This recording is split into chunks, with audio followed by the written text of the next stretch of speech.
হুমায়ুন কবির দেখুন, প্রথমে শুনলাম ব্রিগেডে সভা, সেটা তারপর চলে গেল পাড়ার মাঠে, তারপর সেখান থেকে গিয়ে পুলিশ সুপারের বাড়ির সামনে গিয়ে দাঁড়িয়েছে। এই শুনলাম নাকি কত লোক যাবেন বাবরি যাত্রায়। সব মিলিয়ে 51 জন, তার মধ্যে 14 জন ওদের সিকিউরিটি।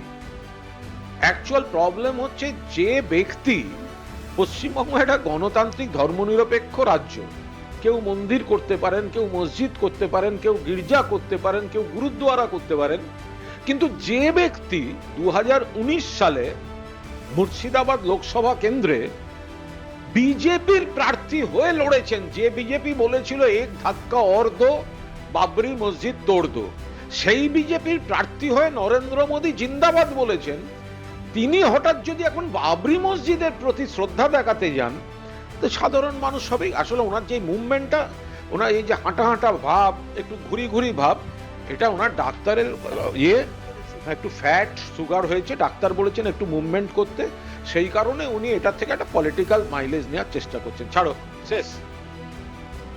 ফলো করুন সংবাদ প্রতিদিন ডিজিটাল।